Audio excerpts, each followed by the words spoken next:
ప్రభునామానికే మహిమ కలుగునుగాక. కూడొచ్చిన మీ అందరికీ, కర్మల ఆత్మీయ సహవాస సంఘ విశ్వాసులందరికీ మన ప్రభువును ఆయన ప్రియ కుమారుడునైన యేసుక్రీస్తు వారి శ్రేష్టమైన నామములో శుభములు మరియు అందరికీ వందనాలు. దానియేలు గ్రంథం 6వ అధ్యాయాన్ని మనం ధ్యానం చేసుకుంటున్నాం. దానియేలు గ్రంథం 6వ అధ్యాయం. ఇందులో ముఖ్యమైన అంశం ఏంటంటే, దానియేలు సింహముల గుహలో వేయబడి కాపాడబడుట. దానియేలు సింహముల గుహలో వేయబడి కాపాడబడుట అనే అంశాన్ని మనం ముఖ్యాంశంగా చూడవచ్చు. 4 వచనాలు మనం ధ్యానం చేసుకున్నాం. 5వ వచనం నుంచి 9వ వచనం వరకు దానియేలు మీద కుట్ర పన్నిన అధిపతులను గురించి చదువుతాం. దానియేలు మీద కుట్ర పన్నిన అధిపతులు ఒకసారి చదువుదాం. 5 నుంచి 9 వరకు. అందుగా మనుష్యులు అతని దేవుని పద్ధతి విషయమందే గాని మరి ఏ విషయమందును అతనిలో లోపము కనుగొనలేమని కొనిరి. కాబట్టి ఆ ప్రధానులను అధిపతులను రాజునద్దకు సందడిగా కూడి వచ్చి ఎట్లనిరి, రాజుకు దర్యావేషు చిరంజీవివై ఎందువుగాక.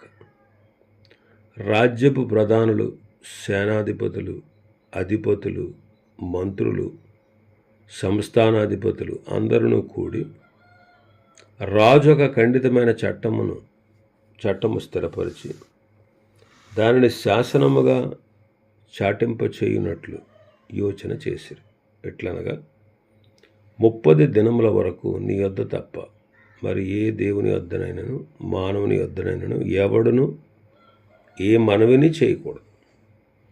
ఎవడైనను చేసిన ఎడల వాడు సింహముల గుహలో పడద్రోయబడు. రాజా, ఈ ప్రకారముగా రాజు శాసనం ఒకటి పుట్టించి మాదీయుల యొక్కయు పారసీకుల యొక్క పద్ధతిని అనుసరించి స్థిరమగు శాసనముగా ఉన్నట్లు దాని మీద సంతకము చేయమని మనవి చేసిరి.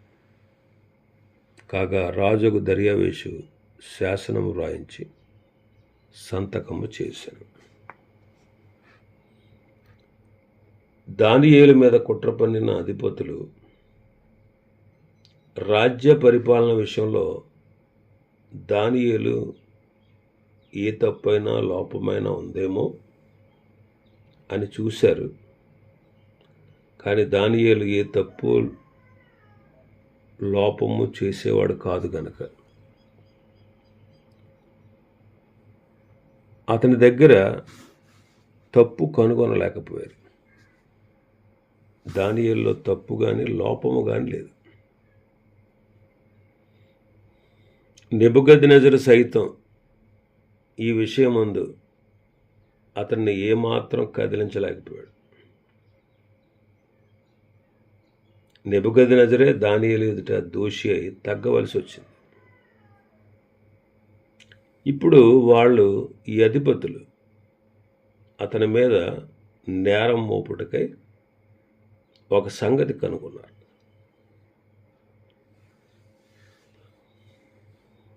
అతని దేవుని పద్ధతి విషయమందే గాని మరి ఏ విషయమందు కూడా లోపము కనుగొనలేమనుకున్నారు. ప్రస్తుత కాలం దేవుని పిల్లలైనటువంటి మనలను గూర్చి కూడా మన శత్రువులు ఎలాగూ అనుకొనగలరా?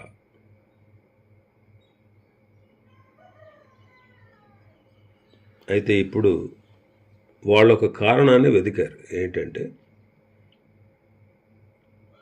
అతడు తన దేవుణ్ణి ఆరాధిస్తాడు, ఆ దేవుణ్ణి ప్రార్థిస్తాడు, బ్రతిమలాడుకుంటాడు. కాబట్టి ఆ విషయంలో అతడు తప్పక అతనికి విరుద్ధంగా శాసనాన్ని పుట్టించిన అతడు అది ఖచ్చితంగా చేస్తాడు అని వారు తెలుసుకున్నారు. వారు తమ దురుద్దేశాన్ని కొనసాగించుటలో రాజు యొక్క సహకారమును ఒక సాధనంగా చేసుకున్నారు. చివరికి రాజు ఒక శాసనం ప్రచురించుటట్లు చేశారు. 30 దినాల వరకు ఎవ్వరు ఏ దేవుణ్ణి కానీ ఏ మానవుణ్ణి కానీ ఎవరి యొద్ద కూడా మనవి చేయకూడదు. కేవలం రాజు దగ్గరే మనవి చేయాలి. లేకపోతే వాళ్ళు సింహాల గుహలో పడద్రోయబడతారు అని శాసనాన్ని పుట్టించాడు. అధిపతులందరూ రాజు దగ్గరికి వచ్చి ఒక ఖండితమైన చట్టం అది చేయించి స్థిరపరిచి దానిని శాసనముగా చాటింపు చెయ్యాలి అని చెప్పారు. అధిపతులందరూ అనే మాట మనం చూస్తాం 7వ వచనంలో. రాజ్యపు ప్రధానులు, సేనాధిపతులు, అధిపతులు, మంత్రులు, సంస్థానాధిపతులు అందరూ కూడి 59వ కీర్తన 3వ వచనాన్ని ఒకసారి చదివితే,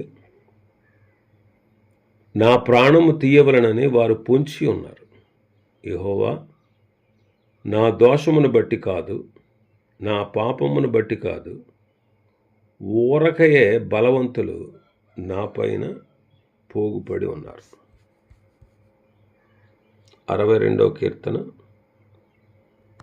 4వ వచనం, అతని ఔన్నత్యము నుండి అతన్ని పడద్రోయుటకే వారు ఆలోచించుదురు. అబద్ధమాడుట వారికి సంతోషము. వారు తమ నోటితో శుభవచనములు పలుకుచు అంతరంగములో దూషించుదురు. 64వ కీర్తన 2వ వచనం నుంచి, కీడు చేయువారి కుట్ర నుండి, దుష్టక్రియలు చేయువారి అల్లరి నుండి నన్ను దాచుము. ఒకడు కత్తికి పదును పెట్టినట్లు వారు తమ నాలుకలకు పదును పెట్టుదురు. యథార్థవంతులను కొట్టవలనని చాటైన స్థలములలో చేదు మాటలను బాణములుగా సంధించుదురు. వారు భయమేమీ లేక అకస్మాత్తుగా వారిని కొట్టెదరు.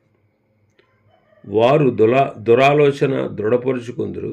చాటున ఉరులు నొడ్డుటకు యోచించుకొనుచు మనలను ఎవరు చూచెదరు అని చెప్పుకుందరు. వారి దుష్టక్రియలను తెలుసుకొనుటకు ప్రయత్నింతురు.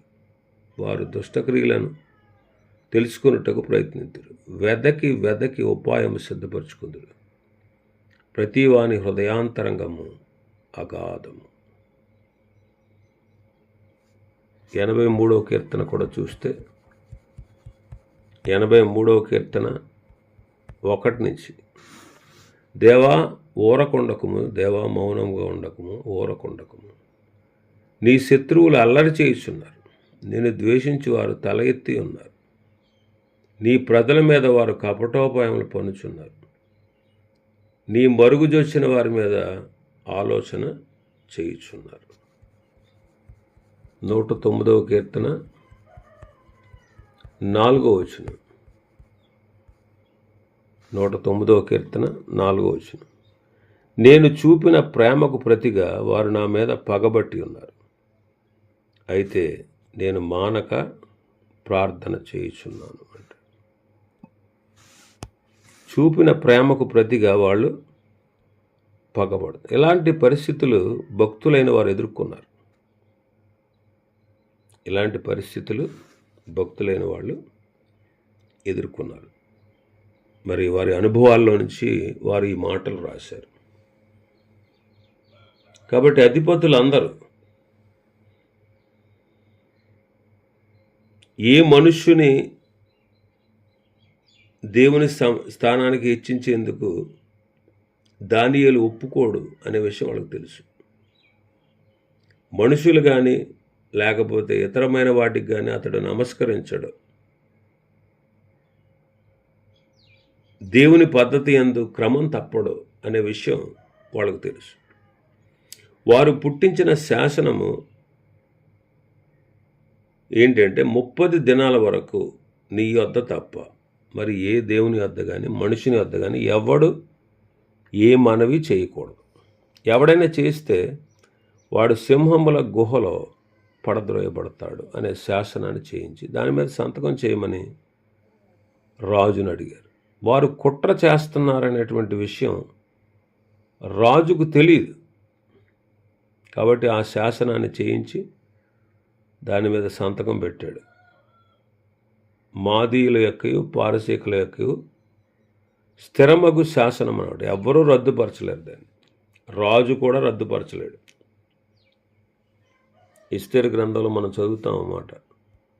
8వ అధ్యాయం 8వ వచనంలో, రాజు పేరట రాయబడి రాజు ఉంగరముతో ముద్రింపబడిన తాకీదును ఏ మానవుడును మార్చజాలడు. ఏ మానవుడు మార్చజాలడు. అలాంటి స్థితి ఉంది ఇప్పుడు ప్రస్తుతం. కాబట్టి అతడు శాసనం చేశాడు. ఈ కార్యం వల్ల దర్యావేషు కూడా తాను గొప్పవాడను, రాజును అని గర్వించాడు. నేను దేవుడి కంటే గొప్పవాడిని అని భవిష్యత్తులో అంత్య దినాల్లో ప్రభు రాకడకు ముందు పాప పురుషుడు తన యొక్క విగ్రహాన్ని దేవుని ఆలయంలో పెట్టినట్టు తానే దేవుణ్ణని చెప్పుకుని తనను పూజించి ఆరాధించాలని, ఆరాధించిన వారిని శ్రమల పాలు చేస్తాడనేటువంటి విషయం పరిశుద్ధ గ్రంథంలో మనం చదువుతాం. క్రీస్తు విరోధి అన్నమాట. వాడు తానే దేవుణ్ణని ప్రకటించుకుంటాడు. ఆరాధించాలని ప్రజలను బలవంతం చేస్తాడు. అది పరిస్థితి. కాబట్టి ఇలాంటి శాసనం చేయబడింది. మరి ఇలాంటి శాసనం చేయబడినప్పుడు దానియేలు ఏం చేశాడో చూద్దాం. 10వ వచనం నుంచి 13వ వచనం వరకు. ఇట్టి శాసనము సంతకము చేయబడినని దానియేలు తెలుసుకొనినను అతడు తన ఇంటికి వెళ్ళి యథాప్రకారముగా అనుదినము ముమ్మారు మోకాళ్ళుని తన ఇంటి పైగది కిటికీలు యెరూషలేము తట్టునకు తెరవబడి ఉండగా తన దేవునికి ప్రార్థన చేయుచు ఆయనను స్తుతించుచూ వచ్చాను. ఆ మనుష్యులు గుంపు కూడి వచ్చి దానియేలు తమ దేవునికి ప్రార్థన చేయుటయు ఆయనను బతిమాలుకొనుటయు చూచి రాజు సముఖమునకు వచ్చి శాసన విషయమును బట్టి, రాజా, 30 దినముల వరకు నీకు తప్ప మరి ఏ దేవునికైనాను మానవునికైనాను ఎవడను ప్రార్థన చేయకూడదు. ఎవడైనాను చేసిన ఎడల వాడు సింహముల గుహలో పడద్రోయబడునని నీవు ఆజ్ఞ ఇయ్యలేదా అని మనవి చేయగా, రాజు మాదీయుల యొక్కయు పారసీకుల యొక్కయు పద్ధతి ప్రకారము ఆ సంగతి స్థిరము, ఎవరును దాన్ని రద్దుపరచజాలరని. అందుకు వారు, చెరపట్టబడిన యూదులలో ఉన్న ఆ దానియేలు నిన్నే గాని నీవు పుట్టించిన శాసనమునే గాని లక్ష్య పెట్టక అనుదినము ముమ్మారు ప్రార్థన చేయుచూ వచ్చుచున్నాడనిది. దానియేలు శాసనాన్ని నిర్లక్ష్యపెట్టి ప్రార్థిస్తూ ఉన్నాడు. ఆ శాసనం ఇయ్యబడినప్పుడు దానియేలు ఏమాత్రం తొందరపడక ఎంత శాంతముగానూ ఉన్నాడు. దానియేలు తలుపులు మూసుకొని రహస్య ప్రార్థన చేయడం ప్రారంభించలేదు. దేవుని పట్ల తనకున్న నమ్మకత్వం వల్ల ప్రమాదం ఎదురైనప్పుడు అతనిలో కనిపించే ధైర్యం విషయంలో దానియేలు ఆనాటి కాలంలో ఉన్న వారికి కాకుండా ఆ తర్వాత ఉన్నటువంటి అన్ని తరాల వారికి అతడు మార్గదర్శిగా ఉన్నాడు. ఒక పని చేయడం సరి అయినదే అని అతను అనుకుంటే అందువల్ల కలిగేటువంటి ఆటంకాలను లెక్క చేసేవాడు కాదు. అది దేవుని అందలి అతనుకున్న అద్భుతమైన విశ్వాసం. జీవితం యొక్క అన్ని పరిస్థితులలో అతడు దేవుని నమ్మాడు. కాబట్టి ఈ పరీక్ష అతనిని దేవునికి ఇంకా సమీపంగా తీసుకుని వచ్చినట్లుగా కనబడతాం. అందుకే ఇట్టి శాసనము సంతకము చేయబడినని దానియేలు తెలుసుకొనినను తాను కదలను వాడు యథాప్రకారముగా తన పైగదికి వెళ్ళి యెరూషలేము తట్టు తన కిటికీలు తెరుచుకుని ప్రార్థిస్తూ వచ్చాడు అని అన్నది. కాబట్టి దానియేలు తాను రూఢిపరుచుకున్నటువంటి స్వభావం ఏంటంటే ప్రతిదినము ముమ్మారు ప్రార్థించేవాడు అని తెలుస్తూ ఉంది. ఇది చాలా చక్కని పద్ధతి.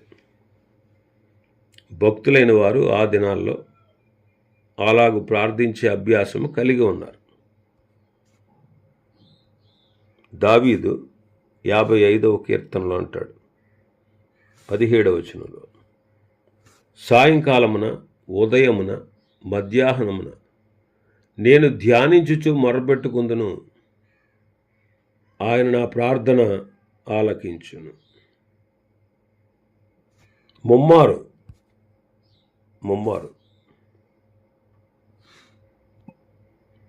అతడు ప్రార్థించినట్టు, దావీదు ప్రార్థించినట్లు చూస్తే, ఇలాగ భక్తులైన వారందరూ కూడా ముమ్మారు ప్రార్థించే అనుభవాన్ని కలిగి ఉన్నారు.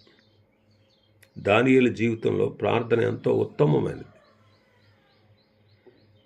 చెరలో ఉన్నాడు కానీ ప్రార్థన యెరూషలేము తట్టు చూచి చేస్తూ ఉన్నాడు. ఎందుకంటే దేవుడు కోరుకున్నటువంటి స్థలం అది. అప్పట్లో ఆయన యెరూషలేమును కోరుకున్నాడు. అక్కడ నివసిస్తానని ఆయన వాగ్దానం చేశాడు. అయితే తర్వాత వీరు చెరలోకి వచ్చిన తర్వాత యెరూషలేమును విడిచిపెట్టి ఆయన వెళ్ళినట్టు మనం చూస్తాం. కాబట్టి యెరూషలేములో దేవాలయం ఉంది, అక్కడ బలిపీఠం ఉంది, అక్కడే బలి జరిగేది, దేవుని మహిమ అక్కడ నిలిచి ఉండేది. కనుక యెరూషలేము మీద లక్ష్యం ఉంచి ప్రార్థించాడు. అందుకే కీర్తనల్లో మనం చూస్తాం, యెరూషలేమా నిన్ను ప్రేమించి వారు వర్ధిల్లుతారని, యెరూషలేమును మరువకూడదు, జ్ఞాపకం అందించుకోవాలి, యెరూషలేమును హెచ్చుగా ఎంచాలని చదువుతాం. 122వ కీర్తన 6వ వచనం, యెరూషలేము యొక్క క్షేమము కొరకు ప్రార్థన చేయుడి, యెరూషలేమా నిన్ను ప్రేమించు వారు వర్ధిల్లుదురు అంటాడు. 137వ కీర్తన 5-6 వచనాలు చదివితే, యెరూషలేమా నేను నిన్ను మరచిన ఎడల నా కుడి చేయి తన నేర్పు మరచునుగాక, నేను నిన్ను జ్ఞాపకము కొనని ఎడల నా ముఖ్య సంతోషము కంటే నేను యెరూషలేమును హెచ్చుగా ఎంచని ఎడల నా నాలుక నా అంగటికి అంటుకొనుగాక అంటాడు. అంటే అప్పటి కాలంలో యెరూషలేములో దేవాలయం ఉండేది కాబట్టి యెరూషలేములో ఉన్న దేవాలయాన్ని యూదులు అమితంగా ప్రేమించేవారు. యెరూషలేము ఇప్పుడు సంఘమునకు సూచనగా ఉంది. మనం యెరూషలేము తట్టు తిరిగి ప్రార్థన చేయాల్సిన అవసరం లేదు, కానీ ఆచారంగా చేయక్కర్లేదు. కానీ ఈనాడు మనం సంఘం యొక్క క్షేమం కొరకు ప్రార్థించాలి. సంఘం యొక్క క్షేమం కొరకు ప్రార్థించాలి. కొలస్సీ పత్రిక 4వ అధ్యాయంలో చూస్తే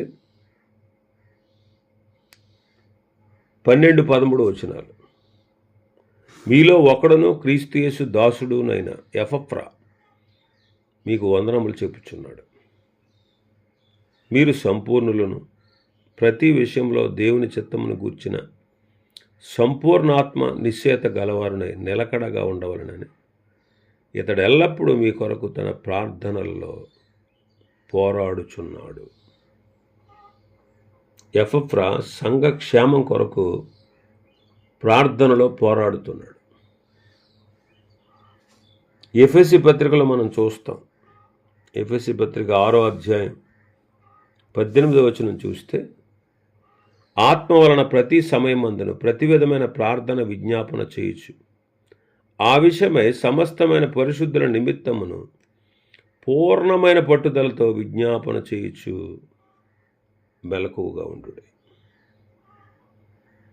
కాబట్టి పూర్ణమైన పట్టుదలతో మనం ప్రార్థించవలసిన వారంగా ఉన్నాం. ప్రార్థన మాత్రమే కాదు, ప్రార్థనతో పాటుగా దేవుణ్ణి స్తుతించుట. సమస్త ప్రార్థనలో మనం స్తుతిని చేర్చాలి. ఇక్కడ దానియేలు దేవునికి ప్రార్థన చేసినట్లుగా ఈ శాసనము చేయబడినా సరే భయపడకుండా ప్రార్థించినట్లుగా బతిమాలుకున్నట్టుగా ఉంది. దానియేలు దేవునికి దూరస్తుడు కాదు, పరమందున్న దేవుడిని తన దేవునిగా చేసుకుని ఉన్నవాడు. కాబట్టి ఇష్టపూర్వకంగా ప్రార్థించగలడు, ప్రార్థించి గొప్ప జవాబులు పొందగలడు. విరోధులు రేగి ఇలాంటి కట్లు పెట్టినా సరే దానియేలు వాటి మీద లక్ష్యం ఉంచగా ప్రార్థనలో తనకున్నటువంటి ఇష్టాన్ని సాధించాడు. మనం కూడా రక్షింపబడి క్రీస్తు చేత దేవునికి సమీపస్తులమై ఉన్నాం. అలాంటి మనం ఈ విధంగా భక్తుడైన దానియేలు వలె మనం కూడా అభ్యంతరాలు ఎన్ని వచ్చినా ప్రార్థనలో మనం పోరాడి సాధించాలి.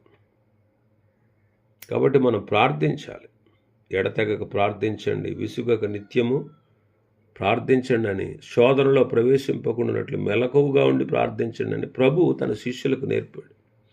ఆయన కూడా ప్రార్థించి చూపించాడు, మాదిరి అయినటువంటి వాడు. కాబట్టి దానియేలు దేవుని స్తుతిస్తూ ప్రార్థిస్తూ వచ్చాడు. దానియేలు దేవుని స్తుతిస్తూ ప్రార్థిస్తూ వచ్చాడు. 10వ వచనాన్ని మనం చూడగలం. అందులో